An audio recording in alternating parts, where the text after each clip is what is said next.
top right. Oh yeah! Oh! So I'm here with Ottawa Redblacks quarterback Henry Burris. Played on 4 CFL teams, a stint in the NFL, 2-time Grey Cup champion, Grey Cup All-Star, and apparently a pretty nice guy. And he's got a good arm, so he's going to show it. You know your stuff there, man. I did my homework. So Henry, rumor has it you had a big birthday this year. Yeah, big 40th birthday. Big 40th birthday. Yeah, it's kind of one of those milestones that not a lot of people in this game are able to reach, because I mean we're out here getting banged up all the time, and sometimes just kind of your sand of time runs out before you reach the big 4-0. But luckily, I've been one of those guys who've been blessed to make it, and I'm feeling good out here doing it still. So roughly how many passes a game do you think you make? Well, anywhere between 30 and 40, and of course, just this past game that we played against Montreal here, I threw 44. So, usually that's a high number during the course of a game, but it's whatever it takes. But usually 30 on the low end, up to about 40 to 44, I guess, in this case. Well, let's see if I can get my shoulder a little activated and see what happens. So we're going to do a little football challenge. Yeah. The target here. What is this called, actually? Well, actually, for us, our quarterbacks, we call this our QB challenge. Oh, perfect. Right here. We call this the QB challenge because each and every day we get out here, we work on different concepts that we're going to play as far as plays that we're going to run throughout the week.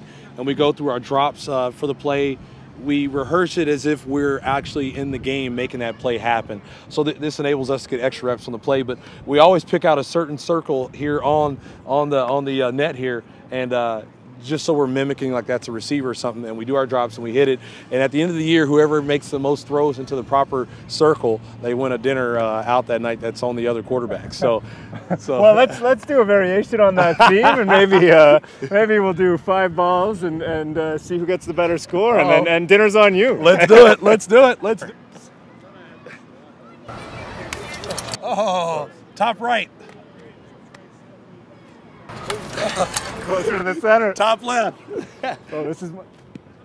Oh, bottom right. Oh, yeah, here we go. This is... Bottom left. Oh.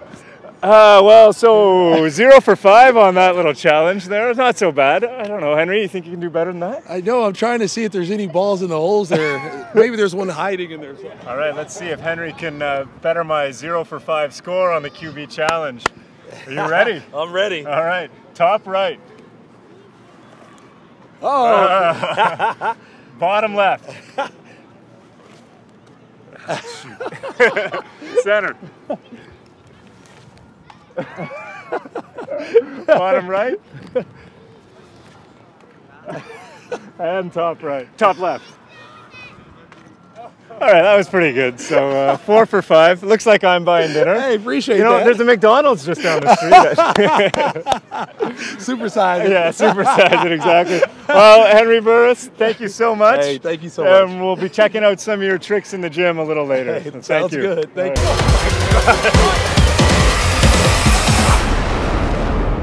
I'm here in the gym with Kyle Thorne, head of human performance at OSEG, which means he's in charge of making the Ottawa Redblacks, the Ottawa Fury, and the 67s the amazing athletes they are. And so Kyle, I was just out with Henry Burris, quarterback for the Redblacks, and we did a bit of a throwing competition, and I knew I was going to lose. He's one of the best in the league, and that's all right.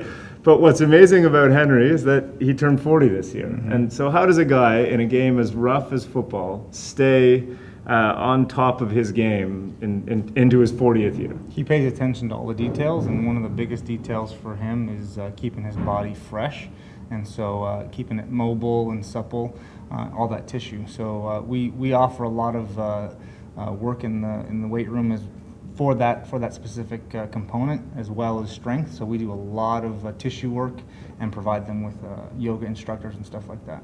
Okay, and so are you gonna? So you'll show me one of these things, one of these exercises that Henry likes to do. Yep. So he loves to hate this one. So what I'll do is I'll have you lay down on the ground. All right. And hip flexors are one of the biggest sore spots for our athletes, and they get tightest the quickest because as athletes and humans, we spend a lot of time in chairs. So for us, one of our hip flexors are psoas. Okay. Okay. So what you want to do is you're going to take the ball and you're going to put it Yep, right in between your main abs and your obliques. Okay. Yep. I don't know if those exist anymore. You'll feel this one, and then you're going to take the kettlebell and you're going to use it to weigh down that ball. Right. And then you just adjust the kettlebell, okay, to find the pressure point where it aches. It aches everywhere. Yeah. and if you feel it dull throb, that's the one. Right? Yeah, that's I think I got it. You can also lift your knee to make that that hip flexor a little bit longer. Right, I feel it kind of referring down. Yep. Yeah. So we spend a lot of time doing this. We'll spend 2 minutes on each side for this activity. Really? Right? And this is the hip flexors involved in basically every movement Yeah, these guys are doing? Yeah, running, changing direction, sprinting, jumping. So this lifts your knee, and so it's a very important muscle for the athletes. Right. All right, so I definitely feel it, and you said about 2 minutes, right? Mm-hmm. 2 minutes at a time. So I think I'm close to 2 minutes. Let's get this off.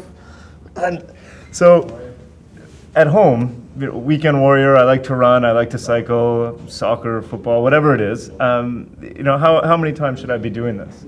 At least 3 times a week would be ideal. 3 times a week would be ideal. Because I mean, you think about how much time you spend in a chair, right? So we're counteracting that time in the chair. And so get out of the chair and spend time doing this. Right, because the chair, you're hunched over, tight hip flexors. Hip flexors get tight; they're not used. Yep. Right. So this would help. I do have a sore lower back often, especially at the end of a long day. So this would help with my lower back. Absolutely. Because Right. the tight hip flexors pull on that back. Right. Yeah. Excellent. Well, Kyle Thorne, head of human performance at OSEG, thank you very much. Well,